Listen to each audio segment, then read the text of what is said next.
Bienvenue fidèles de l'émission Majuscule Propos, très heureux de vous retrouver pour un nouveau numéro. Aujourd'hui, nous allons parler de l'Afrique et surtout cette Afrique-là qui trouve son chemin dans le business, sinon l'entrepreneuriat. On va parler de l'entrepreneuriat et surtout entrepreneuriat qui rime avec la femme africaine. On va voir aujourd'hui le rôle que joue la femme africaine dans l'entrepreneuriat et beaucoup plus précisément dans le domaine de l'agriculture. Et pour être beaucoup plus précis, on va parler de l'agrobusiness, toute la chaîne des valeurs au niveau de l'agriculture africaine. On a longtemps parlé des produits finis, on a parlé des produits bruts, on a parlé de l'Afrique qui ne bénéficie pas de ses propres produits. Aujourd'hui, dans nos studios, nous allons accueillir des invités avec double E. Ce sont des invités qui nous viennent de l'Afrique de l'Ouest, au pays des Lions, de la Teranga. Ce sont deux dames qui nous viennent du Sénégal, vous aurez compris. Nous sommes avec Madame Yacine, Madame Yacine Diaye. Bienvenue au Rwanda. Comment dire Nangadef? Magnifique. Voilà, très très magnifique dans votre robe qui rappelle aussi les origines. Tout à fait. Très important d'arborer l'identité nationale, l'identité africaine. Tout à fait. Oui. Voilà. Merci beaucoup donc de vous joindre à nous. Nous sommes également avec Madame Khadi. Khadi, vous n'êtes pas votre première fois dans nos studios et surtout, vous n'êtes pas votre première visite au Rwanda. C'est la énième fois que vous êtes au Rwanda. Il va falloir dire que le Rwanda, c'est devenu votre maison.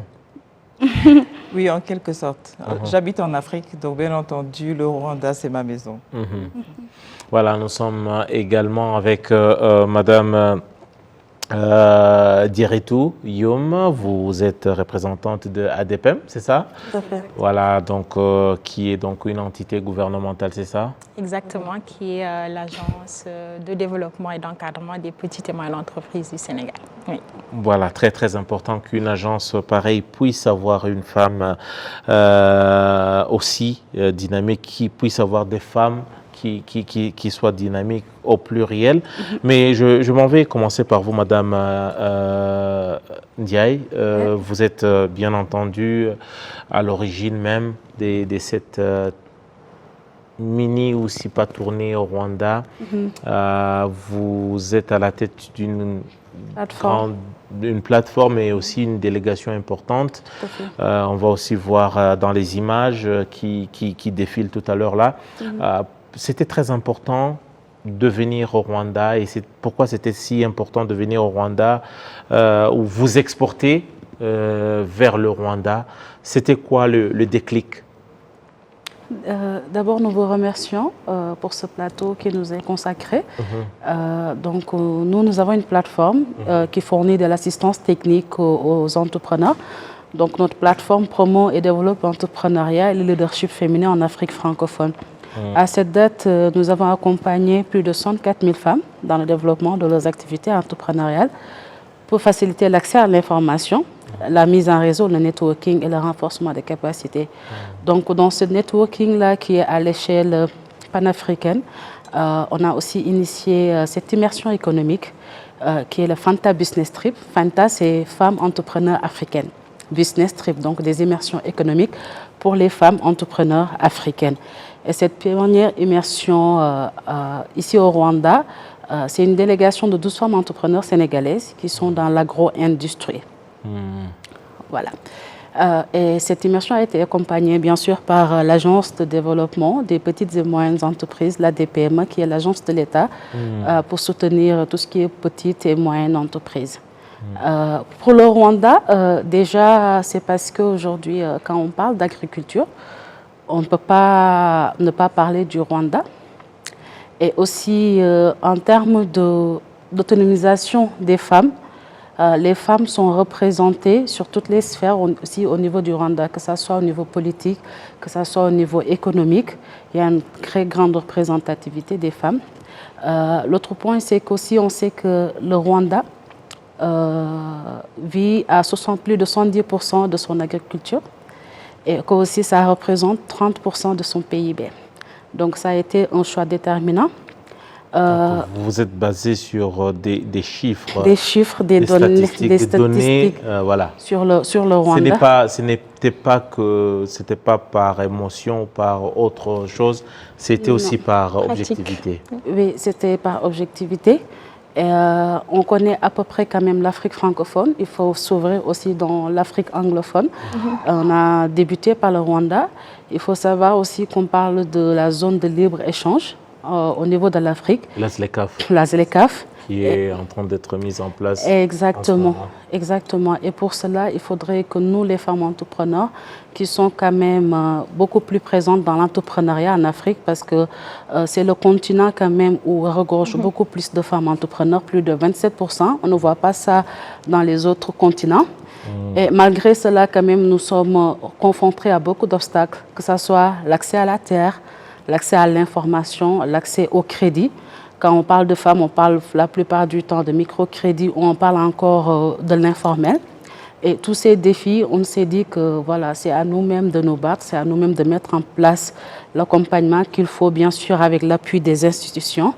Et voilà, ça a créé cette immersion où nous nous sommes décidés à y aller. Et jusque-là, quand même, ça se passe très bien au niveau du Rwanda. C'est très important, ça se passe bien, je comprends bien. Mais je reviens à vous, Madame Youm. Madame Youm, on sait bien que les politiques en Afrique, souvent, elle avait bien dit, on a un bon pourcentage de nos populations qui vivent de l'agriculture. Mais qu'on se dise la vérité, dans la majorité de nos pays en Afrique, on ne met pas beaucoup d'accent sur l'agriculture. Les politiques en matière d'agriculture ne sont pas aussi solides qu'on le voit dans d'autres institutions, sachant l'importance de l'agriculture sur le développement socio-économique de nos pays. Est-ce qu'aujourd'hui, vous vous dites que elle a parlé de la ZLECAf. Est-ce qu'au niveau, pour être beaucoup plus concret, y a-t-il une volonté politique qui s'affiche davantage pour vraiment prendre à bras le corps cette problématique? Alors, je rejoins ce que vous avez dit au début de vos propos sur l'importance qu'a le secteur agricole, mais également sur la timidité de tout ce qui est entrepris aujourd'hui pour soutenir ces initiatives. Mais ça a tendance à vraiment changer, parce que l'exemple de cette immersion fait partie des initiatives qui sont prises aujourd'hui pour booster les entrepreneurs. Dans notre cas spécifique, au niveau de l'Agence de développement des PME, notre mission, c'est de faire grandir les petites et moyennes entreprises, peu importe dans quel secteur elles évoluent, peu importe le profil qu'elles ont. Et on sait que dans nos économies, la plupart sont des petites et moyennes entreprises. C'est elles qui sont le moteur même de croissance de nos économies. Et toutes ces initiatives sont faites pour les faire grandir. Aujourd'hui, l'agriculture telle qu'on la connaît, telle qu'elle est vulgarisée en Afrique, elle est souvent familiale, elle est souvent petite. Elle n'a pas cette orientation de business, de développement économique. C'est surtout fait pour survivre. Et ce type d'initiative, donc sortir des entrepreneurs qui ont l'habitude, ou en tout cas qui ne pensent pas peut-être grand, qui ne voient pas les exploitations agricoles comme de vraies entreprises, comme de vraies sources de revenus, sources de création d'emplois. Donc faire ce type d'initiative, les booster, les pousser à voir grand, donc permet de changer cette idée qu'on a de notre petite agriculture familiale qui est faite juste pour manger, pour donner aux voisins, mais à la transformer en un vrai business et venir rencontrer des industriels rwandais tels que l'entreprise de M. Sina Gérard et d'autres entreprises qui vous noirent, donc dans le café, etc., permet de donner cette inspiration, comme Hadi le disait, à nos entrepreneurs, parce que au-delà de ce qu'aujourd'hui le Rwanda, Hadi le disait tout à l'heure, Yacine le disait, pardon, au-delà de tout ce qui est objectivité sur les chiffres, il y a également cette inspiration d'un pays où on voit vraiment un secteur privé qui commence à être fort et qui commence à être très, très dynamique. Un secteur privé aussi qui accorde de l'importance à la femme. Parce oui. Que c'est vrai, il y a des politiques, mais aussi que vous pensez aujourd'hui, Madame Khadi, que les politiques sont là, mais est-ce que, sachant aussi historiquement l'agriculture, la femme a beaucoup contribué à l'agriculture. Elle parlait de la famille africaine nourrie par la femme, par le travail. Est-ce que vous pensez que si on parle de l'agriculture moderne, parce qu'on parle de l'agro-business, est-ce que la femme a quitté ce rôle-là d'agricultrice, des champs, pour être en amont et en aval? Oui, je pense que la femme est sur toute la chaîne agricole. Et si vous voulez, la femme a toujours nourri. La femme est le nourricière. Donc je dirais que l'agriculture même, c'est l'essence de la femme, hein, c'est de nourrir. Et comme vous le dites, il faut justement qu'on passe de cette petite agriculture justement à la grande agriculture. Ce que j'appelle moi la grande agriculture, ce n'est pas seulement s'occuper des terres, mais c'est de pouvoir aussi transformer nos produits en excellents produits finis. Qui soient compétitifs sur le marché local ou aussi en international. C'est quoi la priorité? Bien sûr, local. Dans les pays qui se développent, c'est un minimum de 5% qui nourrissent les 90 restants et pas le contraire. Je veux dire qu'il faut vraiment mettre l'accent sur l'agriculture parce qu'il est super important de se nourrir d'abord avant autre chose. Donc c'est vraiment un secteur prioritaire. Voilà, je vais revenir un peu à vous tout à l'heure, mais à vous, madame, j'aimerais savoir, il y a la volonté politique, il y a les leaders qui se réveillent, qui mettent en place des politiques pour développer ce secteur, mais parlons aujourd'hui maintenant des besoins. Quels sont les besoins? Si la volonté y est, mais quand même, il y a les défis qui se dressent devant nous. C'est quoi les plus grands défis aujourd'hui au développement de ces secteurs sur notre continent? Alors d'abord, aujourd'hui, nous, en tant que femmes, nous faisons beaucoup de plaidoyer. Parce que, par exemple, je parle au niveau du Sénégal, que je maîtrise le plus. Il y a mais quand même, il y a beaucoup de réalités que le Sénégal qui sont pareilles, bien sûr, qui sont similaires, d'autres bien sûr. Déjà, c'est comme il l'avait dit, c'est l'accès aux terres. Parce que les femmes cultivent beaucoup la terre, mais ne sont pas propriétaires forcément de ces terres. Ce sont des terres qui sont aux familles et qui ne sont pas forcément à elles. Donc, elles produisent, après, on leur donne une marge qui n'est pas, comment dirais-je, assez équitable au fait, par rapport à ce qu'elles ont fait en termes de production. Après, bien sûr, c'est l'accès à de bonnes semences pour faire, comment dirais-je, une agriculture qui est quand même assez rentable et bien. Et aussi, il y a tout ce qui est, comment dirais-je, être renforcé en termes de compétences pour avoir ce qu'il faut en termes de conservation. Parce qu'il faut savoir, par exemple, qu'au niveau du Sénégal, il y a pas mal de pertes post-récolte. Et si vous voyez les produits qui sont là, elles sont toutes transformées. Pourquoi? On prend les matières premières, on les transforme, parce qu'au niveau du Sénégal, il ne pleut pas 12 mois sur 12, il ne pleut pas 10 mois sur 12. Quand même, c'est un peu le Sahara. Et ça, quand même, ça a beaucoup boosté notre imagination, notre créativité à pouvoir transformer les produits. C'est-à-dire, là, vous voulez évoquer la notion d'une agriculture résiliente, c'est-à-dire qui s'adapte également aussi à certaines conditions climatiques qui ne sont pas forcément très favorables au cours de l'année. Bien sûr, il faut quand même, là on parle beaucoup plus de tout ce qui est changement climatique aussi, il faut préserver l'environnement et par rapport à cela quand même, c'est bien de faire des échanges de bonnes pratiques en tout ce qui est agriculture, agritech et tout ça. Et les femmes sont assez dynamiques sur ça quand même, il y a eu beaucoup d'avancées et quand on parle, c'est pas pour faire l'apologie de l'État, mais nous au niveau du Sénégal par exemple sur l'axe 2 du PSE, il y a vraiment cette dynamique d'accompagner les femmes sur leur formalisation pour créer des entreprises formelles et pérennes créatrices de valeur et de richesse. Et par rapport à cela, quand même, il y a pas mal de programmes qui ont été mis en place Et certains de ces programmes aujourd'hui sont faits par exemple par l'Agence de développement des petites et moyennes entreprises. Il y a ce défi bien sûr de se formaliser pour accéder au financement, l'accès au financement qui revient toujours. Voilà, l'accès au marché aussi qui revient toujours et qui est dans nos objectifs. Ça commence par l'accès à l'information.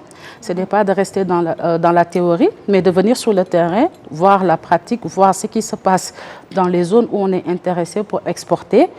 Savoir aussi qu'à notre niveau, il peut y avoir cet échange de biens et de services. On a appris du Rwanda, mais aussi les Rwandais aussi ont appris de nous sur pas mal de choses. Et c'est cet échange-là qui est intéressant de mettre en place. Et sur ça, ce que nous attendons des politiques, c'est de mettre le cadre. Parce que comme on sait, un pays se développe par son secteur privé, mais nous attendons des politiques publiques de pouvoir mettre le cadre qu'il faut en termes de logistique, par exemple, pour pouvoir faciliter les échanges entre les deux pays. Et tout ça, voilà. C'est très important, la logistique. Nous savons combien c'est très important aussi, que ça peut aussi avoir un coût. Mais il y a quelque chose de très important qui vient de soulever. Elle a évoqué le côté de la législation, le droit à la terre. Et elle a aussi évoqué, parce que j'aimerais bien qu'on puisse avoir une certaine comparaison entre les deux, le droit à la terre, mais également l'accès au financement, les deux. Parce que quand on a la terre, quand on est propriétaire de la terre, c'est qu'on peut vous faire confiance, on peut avoir accès, on peut déjà avoir droit à discuter avec des institutions financières. Est-ce que vous pensez que...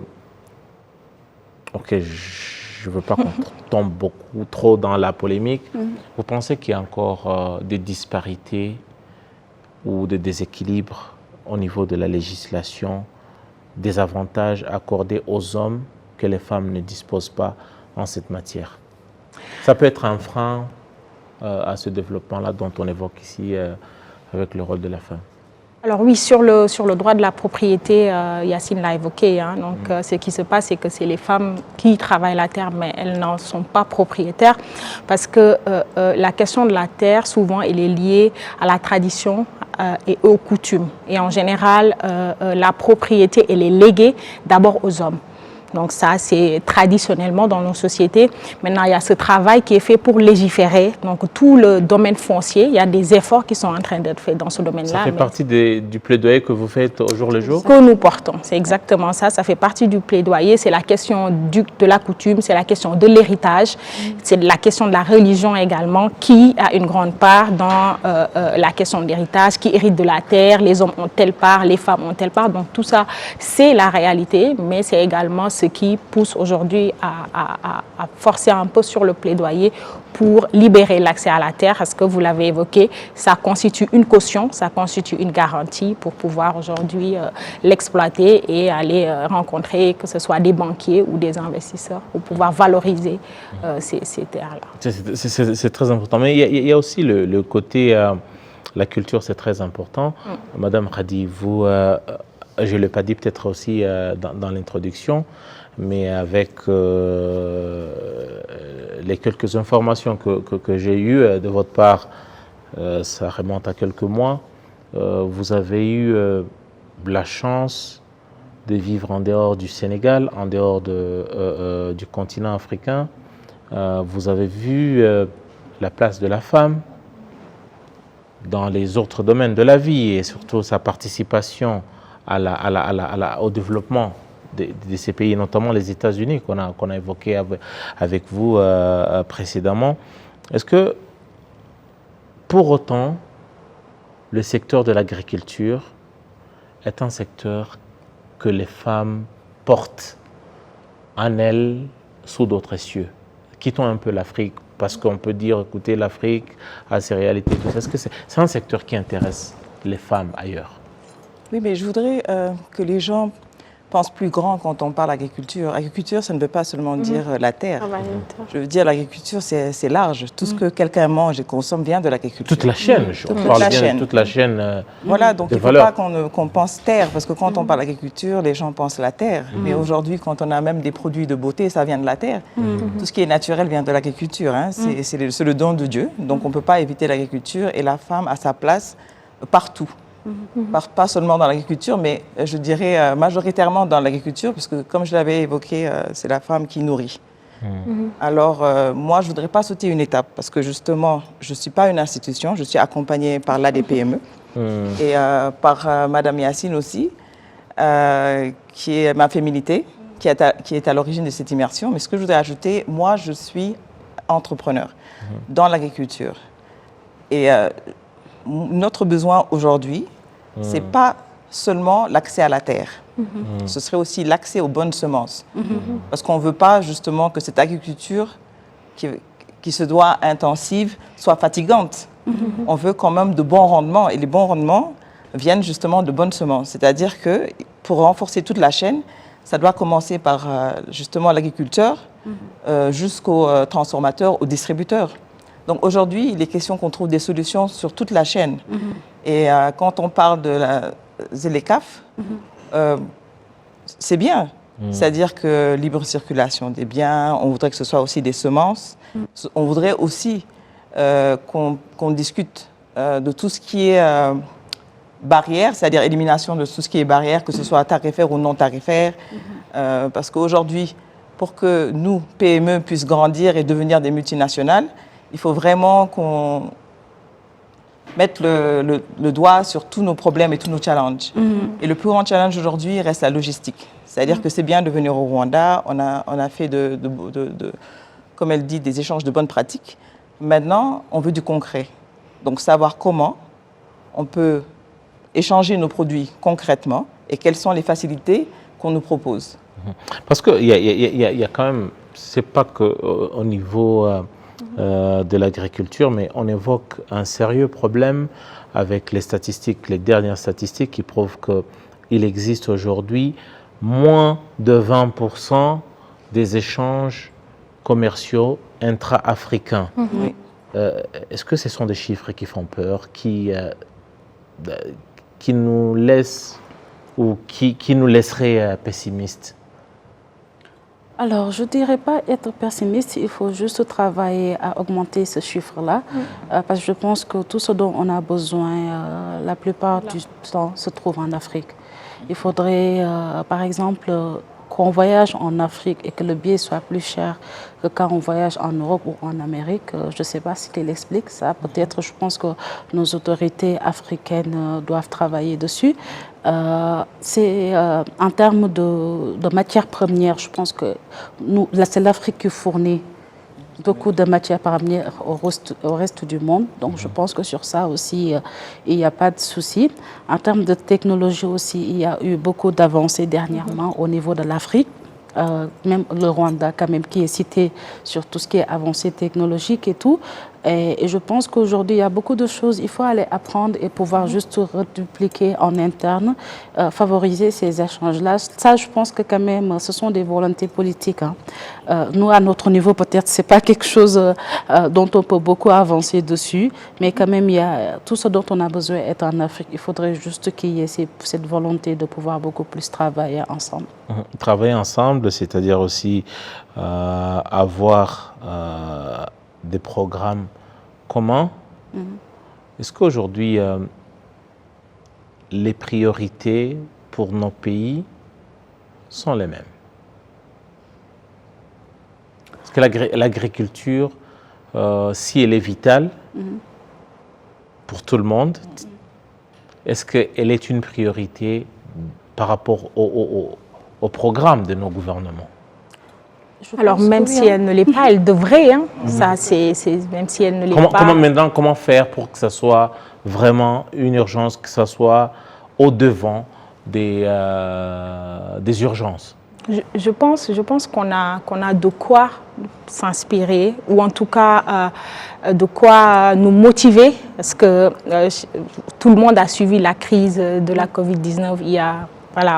Certains sont encore dans cette crise avec la fermeture des frontières. Tous les pays se sont refermés, donc chacun a essayé de valoriser, en tout cas de s'autosuffire. Et je pense que ça, c'est un électrochoc. Si ce n'était pas une priorité pour tout le monde, c'est vraiment un moment pour une prise de conscience Parce que ce que la crise nous a appris, c'est que finalement, il n'y a rien de plus important que la souveraineté.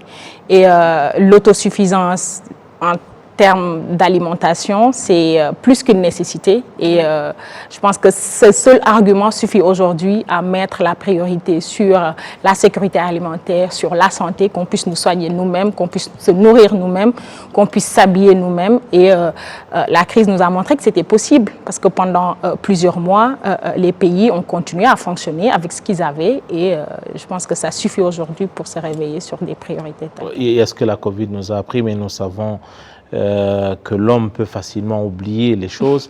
mais tout de même, madame, il y a des secteurs, plutôt il y a des... dans l'agribusiness, il y a quand même des produits que je peux dire qui ont pu tirer, qu'on tire du lot ou qui ont pu émerger ou qui ont pu avoir une certaine valeur. On a accordé une certaine valeur à ces produits en Afrique. Je veux venir à vous, madame Khady. Vous êtes dans le café. C'est très important. C'est local aussi. Oui, voilà, je prends l'exemple pour le café, parce qu'au Rwanda aussi, le café, c'est très important. C'est un produit important pour l'exportation au Rwanda. J'insiste bien pour l'exportation. Ça rapporte des devises. Il y a des produits qui rapportent des devises et des produits qui sont moins consommés localement.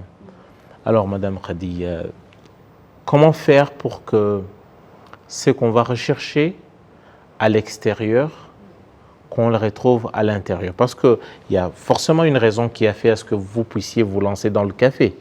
C'est aussi par rapport aux intérêts que ça peut représenter, aussi aux dividendes plutôt que ça peut représenter. Comment faire pour que le café, ce qu'on va chercher à l'extérieur, qu'on puisse le retrouver à l'intérieur? Dans mon cas, en fait, d'abord le café, c'est la deuxième boisson la plus consommée au monde après l'eau. Alors nous, au Sénégal, on n'est pas producteur de café, mais on a la culture du café. On consomme énormément de café. Et d'ailleurs, notre fabrique qui s'appelle Café Touba s'exporte partout dans le monde. Alors comment on a pu justement réussir ça? C'est qu'on a vraiment travaillé sur cette fabrique, c'est-à-dire qu'on a une formule qui est spéciale. Touba comme la ville? Comme la ville. D'ailleurs, ça vient de la ville de Touba. Voilà. Donc déjà, le café de Touba est un exemple de l'ouverture de l'Afrique. Parce que les gens, quand on parle de café Touba, ça n'existe qu'au Sénégal. Donc c'est une signature du Sénégal. Et pourtant, on n'est pas producteur de café. Donc quelque part, on a pu réussir ce défi. Puisqu'on importe. Comment expliquer cette magie et comment expliquer cette réalité? Cette réalité, c'est qu'on s'est ouvert à l'Afrique. On importe la matière première, souvent du Cameroun, de la Côte d'Ivoire et j'espère bientôt du Rwanda. Et on le transforme chez nous et on y ajoute les épices locales. C'est ça. Voilà, donc c'est déjà un produit qui... ajoute du sénégalais. Exactement. Voilà, donc c'est pas impossible si le café a pu réussir. Donc je pense que tous les autres produits peuvent aussi le réussir. C'est-à-dire qu'il faut qu'on s'approprie l'Afrique entière, pas seulement notre bout de terre ou notre pays. Il est temps qu'on devienne panafricain et qu'on ouvre les portes, qu'on oublie les frontières, parce que c'est une question de mentalité. Il faut qu'on se dise, je veux un bon produit fini, parce que justement, je parle de notre alimentation, de notre agriculture.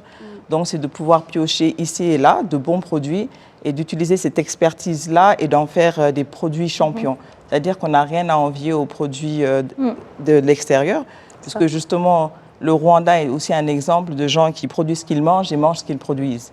Donc c'est pour ça que je suis là pour encore plus apprendre d'eux et eux aussi de nous. Parce que vous venez d'évoquer quelque chose de très important, c'est qu'on peut vous ramener du café d'un peu partout en Afrique pour par la suite exporter ça, mais avec, comme on dit, de la valeur ajoutée à ces produits-là. Est-ce que au niveau du marché international, nos produits quand même souffrent d'une certaine compétitivité par rapport à leur qualité. Est-ce de bonne guerre ou c'est parce qu'on veut justement... Je rebondir sur cette question. Bien sûr. Je ne pense pas qu'on souffre de qualité justement, puisque qui a cette maîtrise de la qualité aujourd'hui? Quand on parle de contrôle qualité, quand on parle de certification, c'est quand même les autres qui certifient nos produits. Oui. C'est à nous de les certifier, à mon avis. Alors, quelqu'un d'autre ne peut pas venir chez moi et certifier mon propre produit que je maîtrise mieux que lui. Donc, voilà déjà une problématique. Ensuite, Vous voulez dire que quand on n'est pas producteur du café, quand on n'est pas cultivateur du café, on est mal placé pour parler du café ou... Je le pense, parce qu'aujourd'hui, les gens ont l'impression que le meilleur café... Parce qu'on a les grands salons, quelque part, en Occident, parce que qui parlent de la bonne qualité ou des meilleurs cafés. Oui, mais c'est quand c'est grave. Ça vous vexe? Ça me vexe parce qu'il n'y a pas un grain de café qui pousse aujourd'hui en Europe. Et pourquoi les gens pensent que, par exemple, le café italien est le meilleur? Le café pousse au Rwanda, en Côte d'Ivoire, en Amérique du Sud. Et pourquoi même l'Africain est convaincu que s'il n'a pas un espresso ou un lavazza, il n'a pas un bon café? Ça me vexe, bien sûr.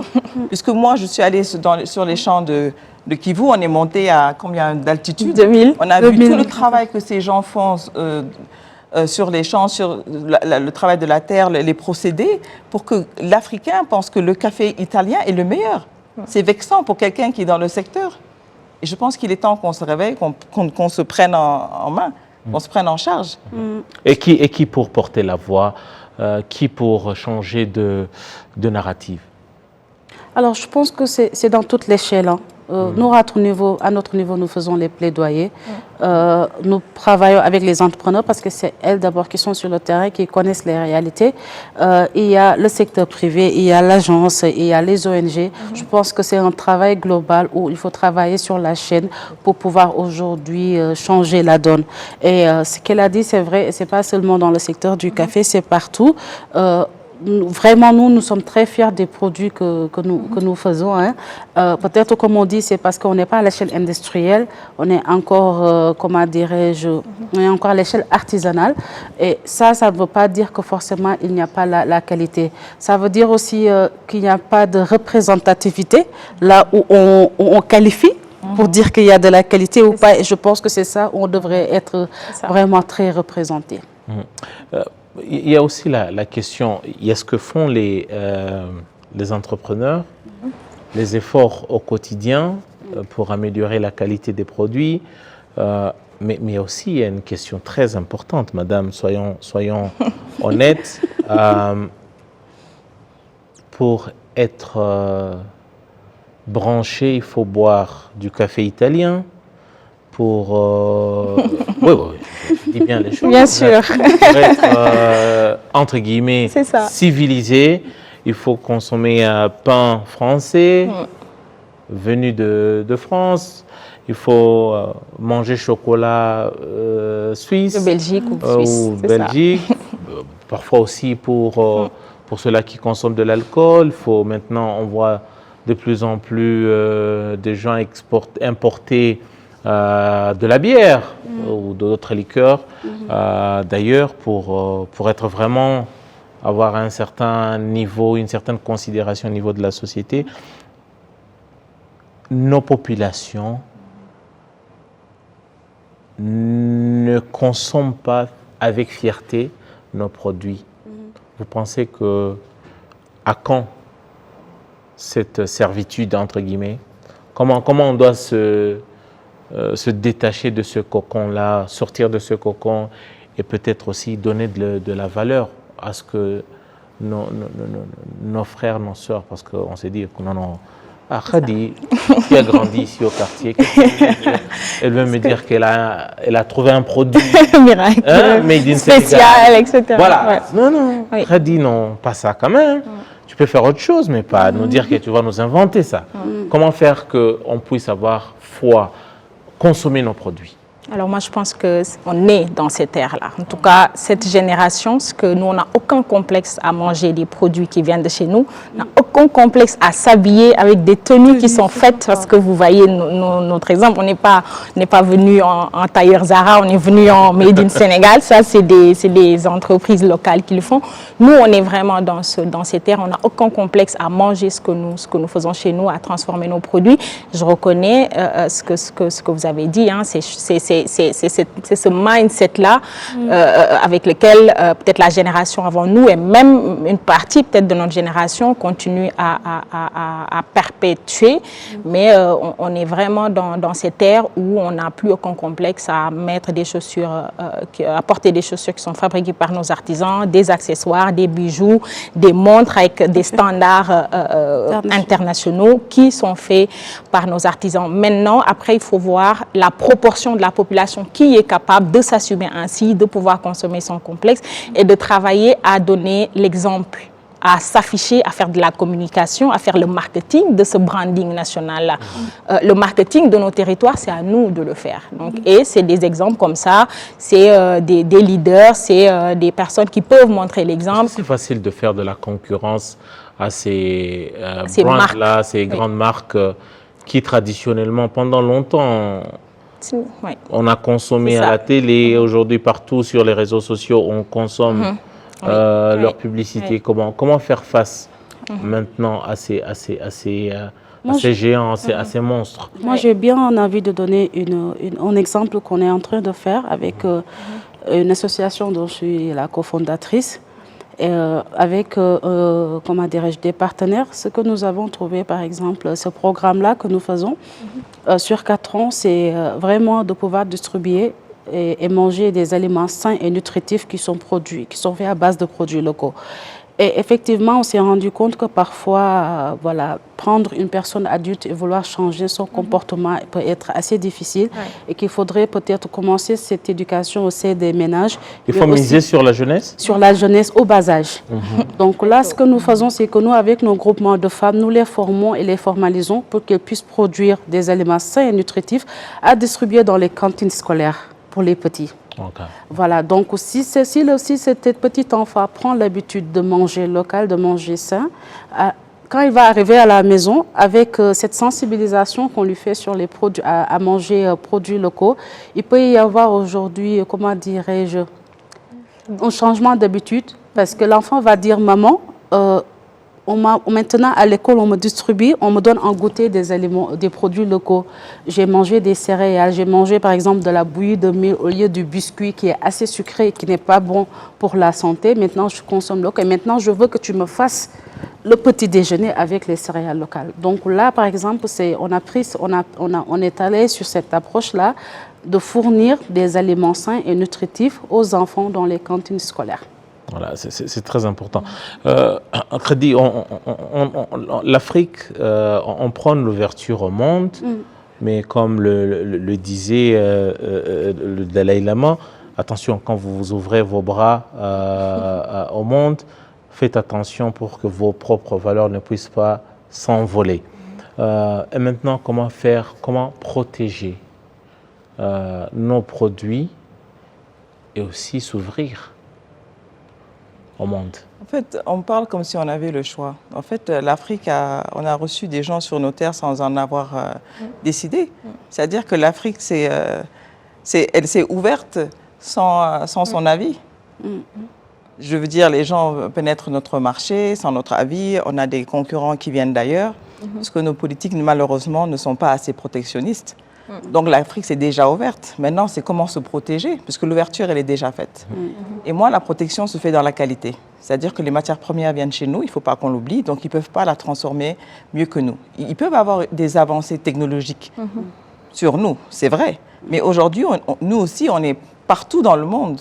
Donc il est question de faire revenir ces têtes-là, c'est-à-dire toutes notre ressources humaines, pour justement bien travailler sur nos produits et avoir des produits de qualité. Moi, je n'ai pas peur de l'ouverture, puisque les matières premières viennent de chez nous.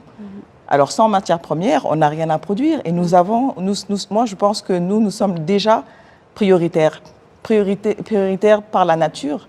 Est-ce que vous êtes en train de vous enregistrer dans la logique de la redistribution des cartes? C'est-à-dire? Elle est en train de se faire naturellement, la redistribution des cartes. On s'en est rendu compte quand il y a eu la crise alimentaire en Europe. Donc on voit bien que, moi je les appelle, si vous voulez, les géants en carton. Voilà, on a trop regardé vers l'Europe, on a oublié de regarder ce qu'on avait nous sous nos pieds. Et là c'est important parce que je pense que nous on est les futurs champions. parce qu'on a tout pour l'être. On a la terre. Ce n'est pas trop idéaliste. C'est pas une question d'idéaliste, hein, parce que moi, je suis sur le terrain. Et je suis une toute petite entreprise qui est quand même bien soutenue par justement une structure. Et ils m'ont vu évoluer. Ouais. C'est-à-dire, en quelques années, je suis passée quand même d'un point A à un point B. Ça veut dire que si je crois à mes valeurs, et mes institutions aussi, elles sont solides. Exactement. J'ai l'accompagnement qu'il faut, que ce soit juridique ou institutionnel. Je suis en train d'évoluer. Et elle est là, elle connaît les chiffres, elle a vu l'évolution de cette toute petite entreprise à ce que ça devient. On vient maintenant au Rwanda et ça nous ouvre les yeux. Je n'ai pas peur du futur. Madame, il y a la question de la technologie, des nouvelles technologies qui déterminent tous les secteurs de la vie aujourd'hui. Ouais. Jusque dans le sport, dans tous les domaines de la vie, la technologie, elle est là, elle est présente, elle est partout. Et maintenant, nous parlons de l'Afrique qui veut avancer, qui veut faire face au monde, qui veut reprendre ce qui lui a été pris. Mais est-ce que l'Afrique est prête, justement, à donner l'éducation qu'il faut, ou elle est en train de donner l'éducation qu'il faut pour justement s'armer et être prêt d'affronter les autres? Tout à fait. Je pense qu'on est complètement prêt, que ce soit en termes d'éducation, en termes d'échanges que nous faisons avec le reste du monde. Parce que ce gap ou cet écart technologique dont on parlait il y a 20 ou 30 ans, ce n'est plus le même actuellement. Donc on a de grandes universités, on a développé beaucoup de filières aujourd'hui. On a toute cette nouvelle génération qui a accès à la technologie. On a des chiffres, des statistiques aujourd'hui sur le taux de pénétration des téléphones qui sont connectés, des objets connectés, des filières scientifiques, technologiques, et c'est quelque chose qui est en train de vraiment développer dans tous nos pays. Donc cette adoption, cet accès à la technologie n'est plus ce mystère que c'était. L'information est démocratisée, la science elle est démocratisée. Aujourd'hui, on fait des recherches sur Internet, on a des tutoriels pour pouvoir fabriquer des choses, tout ce que les jeunes font dans le développement, la programmation, le robotisme, etc. C'est des choses qui se font également en Afrique. Donc je pense que ce retard, il n'est pas aussi grand qu'on l'imagine et on est vraiment dans cette ère, nous aussi numérique, pas peut-être au même niveau. Et je ne pense même pas que c'est une question de niveau, c'est une question de rythme. Chacun va à son rythme. On utilise la technologie pour régler nos problèmes. Donc les Occidentaux utilisent la technologie par rapport à des réalités qui leur sont propres. Nous également, on est en train de tirer avantage de cette avancée technologique-là. On tire avantage, mais quand même, nous sommes dans une configuration de la mondialisation où chacun apporte du sien, et aussi pour également citer le feu président Senghor, lui qui a évoqué le rendez-vous du donner et du recevoir. Sur la table, concrètement, Madame Yacine, qu'est-ce que l'Afrique propose? Qu'est-ce qu'on a sur la table de concret dans ce rendez-vous-là du donner et du recevoir?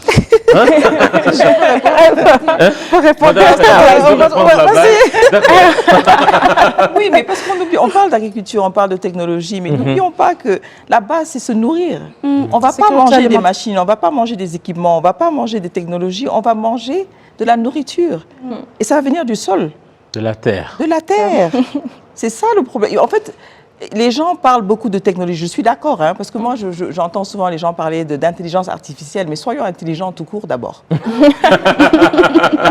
Essayons de nous nourrir, parce que quoi qu'il arrive, d'abord nos problèmes. Pour avoir ces forces, il faut se nourrir, il faut bien se nourrir. Donc tout vient de la terre, concentrons-nous un peu sur la terre. Maîtrisons d'abord cette étape avant de passer à d'autres étapes. C'est ça mon avis. Pourquoi prendre exemple sur l'Europe? On n'est pas au même niveau. C'est-à-dire que l'Afrique doit se concentrer sur l'Afrique. C'est bien cette ouverture, mais dès lors qu'on est toujours en train d'avoir un regard extérieur, on ne peut pas se pencher sur nos priorités. Concentrons-nous d'abord sur nos propres problèmes, soyons notre propre sécurité alimentaire. Exactement, on n'est pas au même niveau. Tout à fait. Et voilà, vous inscrivez donc dans la logique de la fermeture ou ce qu'on appelle vous voulez racisme, pas du tout. vous renfermer sur vous-même? Non, C'est pas, non, la l'idée, priorité, connaître sa priorité ne veut pas dire se renfermer priorité. sur nous-mêmes. Et Moi, que je pense dire de la que- globalisation? Quand on dit ce village qu'on partage aujourd'hui, ce monde qu'on partage aujourd'hui, on doit partager et les problèmes et les réussites. Mais ça se fait. C'est en train de se faire. C'est-à-dire que c'est des mots, c'est un jeu de mots. Mais c'est-à-dire que les gens, on est en train de discuter, mais à l'aéroport, les gens rentrent et sortent. N'est-ce pas? Ça n'a pas changé. Je veux dire, on parle d'ouverture comme si c'était une porte à ouvrir. Elle est déjà faite, elle est naturelle. Ce qu'il faut, c'est surtout se concentrer sur la logistique. C'est-à-dire que justement, ces biens et ces personnes, surtout en Afrique, puissent circuler concrètement comme on le dit. Parce qu'aujourd'hui, il faut avoir le bon passeport pour aller partout. Je ne veux pas rentrer dans une polémique, on va rester dans l'agriculture, mais on va se concentrer sur ce qui nous nourrit.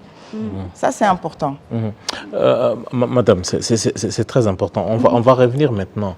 Il y a l'agriculture, parce qu'on parle de l'agrobusiness aujourd'hui.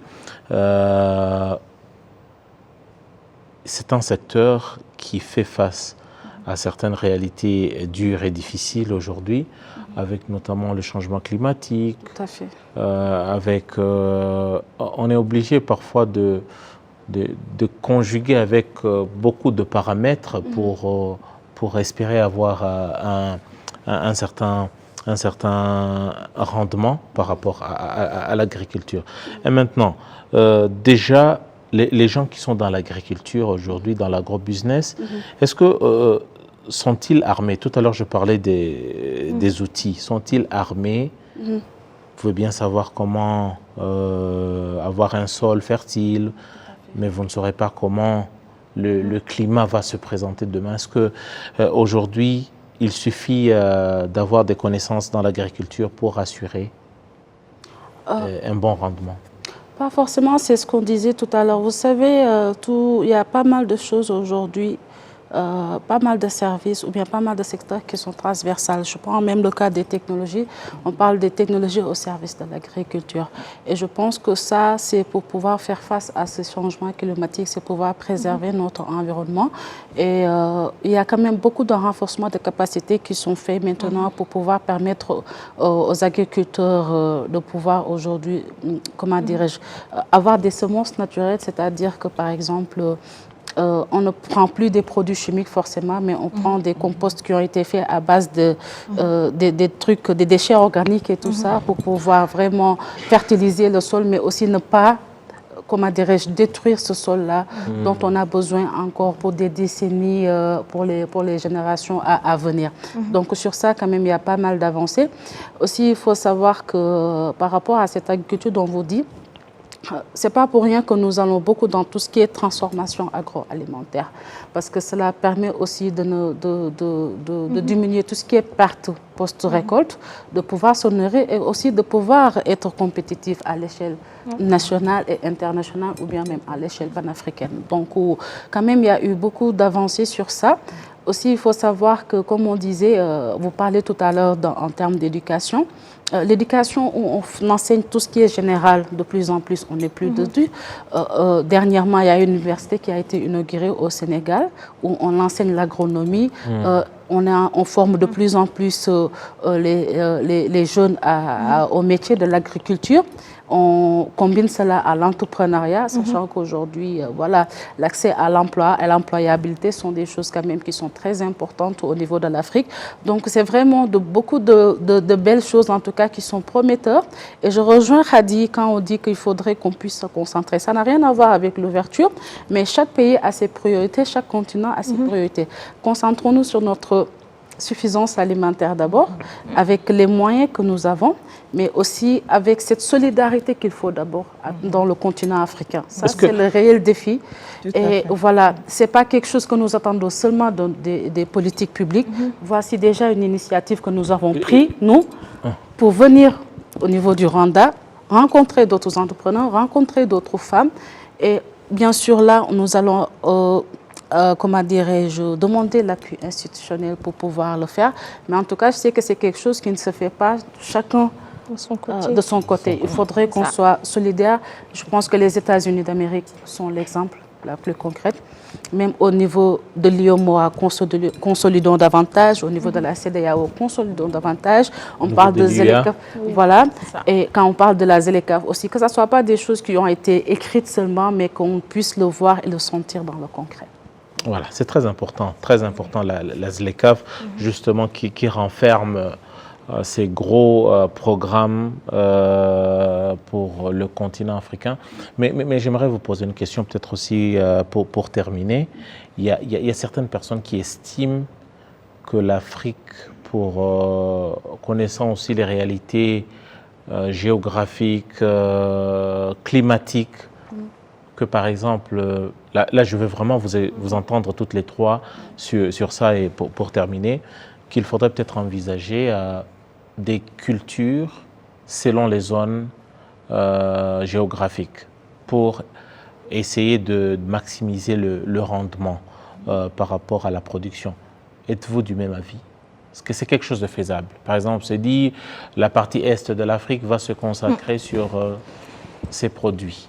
La partie australe, vu le climat, si on y cultive tel produit, la production, elle sera vraiment importante. Et aussi en Afrique de l'Ouest, on peut voir dans telle zone où on peut produire ceci pour maximiser, surtout avoir un rendement conséquent. Est-ce que c'est quelque chose d'envisageable, Madame Khady?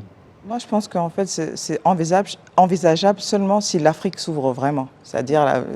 S'ouvre à elle-même ou aux autres? À elle-même d'abord. Déjà. Okay. On puisse accepter nous-mêmes. Entre nous, d'abord, qu'on puisse... Il y a une sélection naturelle qui se fait. Il y a des fruits qui poussent ici que nous, on ne connaît pas, et vice-versa. Il y a des fruits et des légumes qui poussent au Sénégal que les Rwandais ne connaissent pas. Donc la sélection naturelle, elle s'est déjà faite. Maintenant, quand on parle de rendement, c'est ce qui est important dans l'agriculture, c'est de pouvoir avoir assez de matières premières pour pouvoir, par exemple, justifier une industrialisation, pour pouvoir en fait transformer. Donc, bien entendu, ce serait bien si chacun pouvait être champion de son produit. C'est-à-dire que chacun se dise, OK, en fonction de ma terre, en fonction aussi de ma pluviométrie, voilà ce que je pourrais apporter sur la table. Et que le Sénégal aussi se dise aussi pareil, et que voilà. Parce que ce qui me fait poser cette question-là, par exemple, ici au Rwanda, il existe la politique de la consolidation de la terre. On s'est dit, telle partie du pays, vu le climat qui règne, en tout cas, on encourage les agriculteurs, les gens qui sont dans l'agriculture. C'est pareil au Sénégal. Voilà. Par exemple, aujourd'hui... Avec les agropoles aussi, ce qui se fait, tout à fait. Ça, c'est pareil au Sénégal. Oui. Maintenant, au niveau continental, si ces politiques existent au Sénégal, si ça existe au Rwanda, est-ce qu'on peut envisager avec un peu d'optimisme qu'une telle chose puisse arriver au niveau continental? Moi, je pense que... Quels sont les défis, s'il y a des défis? Je pense qu'il faut en faire la démonstration, en commençant en interne. Le principe de spécialisation, lorsqu'il est démontré avec des chiffres, avec du concret, je pense que personne ne s'y oppose. Toi, tu es spécialisé dans ça, parce que tu as ces avantages-là. Il y a des rendements concrets, on a du chiffre, on a du palpable. Je pense que logiquement, on n'a pas d'opposition à poser à cela. Maintenant, montrons l'exemple, réussissons ce principe de spécialisation d'abord en interne et montrons l'exemple aux autres. Et je pense qu'il n'y a rien qui puisse s'opposer à des chiffres, à du concret. C'est vrai, comparaison n'est pas raison. Lorsqu'on observe un pays qui s'ouvre à l'Afrique, le Sénégal en connaît quelque chose, et également le Rwanda en connaît quelque chose, c'est par exemple le Qatar, qui pratiquement l'agriculture, ça n'existe d'aucune ressource à part. C'est nous, on se met dans les ressources naturelles qu'ils ont, aussi avec tout un pays qui est dans le business de l'hospitalité, l'aviation, tout ça, avec les hôtels et tout ce qui va avec l'économie des services. Et ils importent presque tout, d'ailleurs, et sans complexe. Est-ce qu'on peut choisir certains produits en Afrique, on y met du cœur, et puis sans complexe, on importe d'ailleurs. Ce dont on a besoin. Moi, je pense que Pourquoi pas? aujourd'hui, Hadi, je donne juste un exemple. Hadi, aujourd'hui, en tant que businesswoman, si elle trouve que prendre les graines de café du Rwanda est plus rentable pour elle que d'aller essayer de faire pousser du café, de la produire, etc. Ce choix, il est facile pour elle parce que c'est une businesswoman. Donc peut-être c'est cette mentalité-là qu'on devrait... Si c'est un avantage comparatif pour nous, autant y aller. Donc pourquoi aller gaspiller de l'énergie et des ressources sur quelque chose dont on n'a ni le don naturel, ni les moyens. Donc je pense que ce n'est pas, en tout cas à mon avis, ce n'est pas du tout un problème. Ce n'est pas de la souveraineté ou du chauvinisme, mais aujourd'hui, soyons, je veux dire, optimales et concentrons-nous sur là où nous avons des avantages et laissons les autres se spécialiser dans ce qu'ils font le mieux.